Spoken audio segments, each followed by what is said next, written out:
عافیت ایک ایسی چیز ہے کہ شاید اس سے زیادہ جامع بھلائی کوئی اور ہو نہیں سکتی. حدیث میں بھی فرمایا, نبی کریم صلی اللہ علیہ وسلم نے ایک حدیث میں ارشاد فرمایا کہ کوئی بندہ اللہ تبارک و تعالی سے کوئی بھی بھلائی عافیت سے زیادہ جامع نہیں مانگ سکتا. سب سے زیادہ جامع بھلائی انسان کے حق میں کیا ہے؟ عافیت. اب عافیت اردو میں بھی استعمال ہوتا ہے, اس لیے اس کی کیا تشریح کروں, لیکن اگر غور کرو تو عافیت کے کیا معنی ہے کہ آدمی کو کوئی تکلیف نہ ہو, جی کوئی تکلیف نہ ہو, راحت ہو, پریشانی نہ ہو, سکون ہو, بیماری نہ ہو, صحت ہو, ناکامی نہ ہو, کامیابی ہو. یہ سب چیزیں عافیت میں داخل ہیں. اگر آدمی صحت مند نہیں ہے تو عافیت حاصل نہیں. اگر صحت مند تو ہے لیکن گھر کا ماحول خراب ہے, روز لڑائیاں ہوتی ہیں گھر میں, الیاذ باللہ, تو صحت مند تو ہے لیکن سکون برباد ہے, ذہنی سکون میسر نہیں, عافیت نہیں. صحت ہے, گھر میں سکون بھی ہے, لیکن کھانے کو روٹی نہیں ملتی, روزگار نہیں ہے, تو عافیت نہیں. اور یہ تو دنیا کے کام ہے.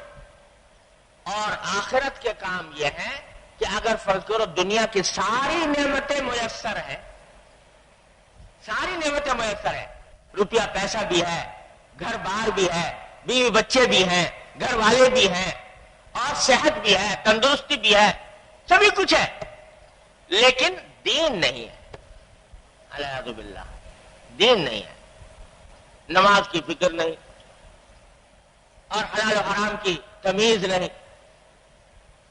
گھر میں حرام آمدنی آ رہی ہے, اللہ تللے سے کھائی جا رہی ہے, نماز کا وقت ہو گیا, نماز کی فکر نہیں, جماعت کی فکر نہیں, رمضان آ گیا, روزے کی فکر نہیں, الیاذ باللہ. اللہ تعالیٰ ہر مسلمان کو اس بے عافیتی سے محفوظ ہے. یہ عافیت تو یہ عافیت نہیں ہے, اس لیے کہ جو کچھ کھا رہا ہے ایسے حالت میں یا جو کچھ برت رہا ہے یہ تو جہنم کا انگارہ بننے والا ہے اس کے بعد.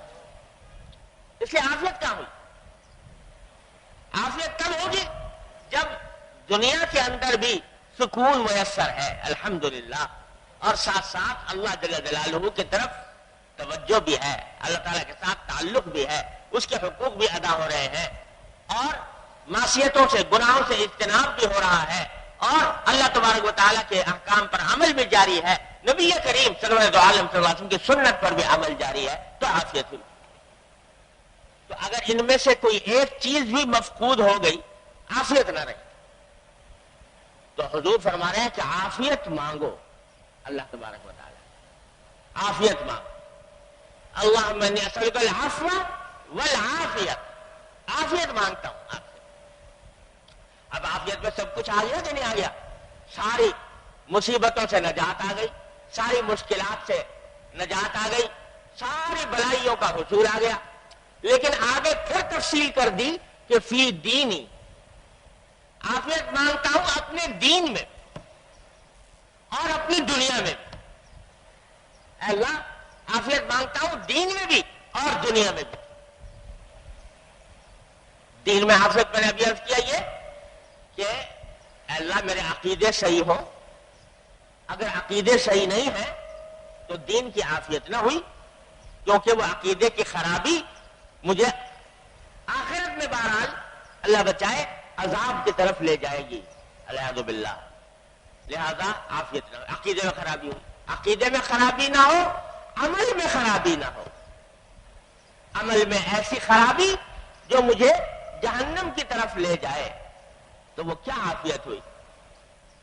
فرض کرو الیاذ باللہ ساری زندگی کسی کی راحتوں میں گزری, خوشیوں میں گزری, اور کوئی تکلیف پریشانی پیش نہیں آئی, کوئی مصیبت پیش نہیں آئی, لیکن جو ہی مرا اور آنکھ بند ہوئی اور اس کے وقت کے بعد سے جو عذاب کے کوڑے برسنے شروع ہوئے, الیاذ باللہ, تو ہمیشہ ہمیشہ جہنم میں چلا گیا. تو وہ عافیت کس کام کی جو دنیا میں ملی تھی؟ حدیث میں آتا ہے کہ ایک ایسے شخص کو قیامت کے دن بلایا جائے گا کہ جس نے زندگی بھر عیش و آرام میں وقت گزارا اور کبھی کوئی قابل ذکر مصیبت پیش نہیں آئی، خوب عللے تللے کیے زندگی بھر. جب میدان حشر میں بلایا جائے گا تو فرشتوں سے کہا جائے گا کہ ذرا بھائی اس سے پوچھو کہ کیوں بھائی کیسی زندگی گزری تمہاری؟ تو وہ کہے گا جی میں تو بڑے آرام سے زندگی گزاری اور مجھے کوئی تکلیف نہیں ہوئی، بڑے عیش و عشرت میں وقت گزرا، تکلیف کبھی دیکھی ہی نہیں. تو اللہ تعالیٰ فرمائیں گے کہ ذرا سا اس کو جہنم کے قریب کا چکر لگا کے لے آؤ، جہنم کے قریب سے چکر لگا کے اس کی ہوا لگ جائے، بس اور کچھ ہے. تو اس کو لے جائیں گے فرشتے اور جہنم کے قریب سے چکر لگا کر لے آئیں گے اس کو. اب پوچھو اب کیسی زندگی گزری؟ تو جواب میں وہ کہے گا کہ یا اللہ میں نے تو کوئی خوشی کی شکل ہی نہیں دیکھی، آرام کی شکل ہی نہیں دیکھی، میری تو ساری زندگی پریشانی میں، تکلیف میں اور غم و صدمے میں گزری ہے. جہنم کے قریب سے گزر کر جو ذرا سی اس کی ہوا لگے گی وہ سب ساری زندگی کی عافیتیں بھلا دے گی. الحمد باللہ، اللہ تعالیٰ ہر مسلمان کی حفاظت فرمائے. اس واسطے اگر زندگی میں مل بھی گیا، چین ہو گیا، سکون ہو گیا، راحت بظاہر مل گئی، لیکن آخرت میں بربادی ہوئی تو وہ عافیت تو نہیں. اس لیے رسول کریم سرورت عالم صلی اللہ علیہ وسلم پہلے مانگ رہے ہیں کہ اللہ عافیت دیجئے، پہلے کائے میں؟ دین میں، آخرت کی، دین کی عافیت. یہ بڑا اہم معاملہ ہے جو ہم لوگوں کے خاص توجہ کا طالب ہے کہ عافیت میں، گھر والوں کی عافیت میں، گھر والوں کی عافیت میں دنیا کی عافیت بھی داخل ہے اور دین کی عافیت بھی داخل. اگر دنیا کے اعتبار سے تو عافیت میں ہے بظاہر، گھر والے، بیوی بچے، بہن بھائی، ماں باپ، لیکن دین کے اعتبار سے عافیت میں نہیں. عقیدے خراب ہیں، عمل خراب ہے، اللہ تعالیٰ کے حقوق ادا نہیں کرتے، حرام حلال میں تمیز نہیں کرتے، تو یہ عافیت نہ ہوئی جیسا میں نے عرض کیا. لہذا ہر انسان کو تعلیم دے دی، اس دعا نے تعلیم دے دی کہ اپنے گھر والوں کی بھی دنیا اور آخرت دونوں کی عافیت کی فکر کرو. آج کل اس میں بڑی کوتاہی کہ زیادہ فکر اور دوڑ دھوپ اس بات کی ہوتی ہے کہ میرا بیٹا، میری اولاد یہ قابل ہو جائیں اور اچھی ملازمتیں ان کو مل جائیں، اچھی تجارتیں ان کی ہو جائیں، دنیا کا کے اعتبار سے اپنے پاؤں پر کھڑے ہو جائیں، مال دولت ان کو خوب مل جائے. یہ فکر تو رہتی ہے، لیکن دیندار ہو جائے اور دین کے اعتبار سے عافیت میں آ جائے کہ گناہوں سے بچیں، اللہ تبارک و تعالیٰ کی رضا کے مطابق کام کریں، اس کی فکر جو ہے وہ اس درجے میں نہیں ہوتی. الیاذ باللہ،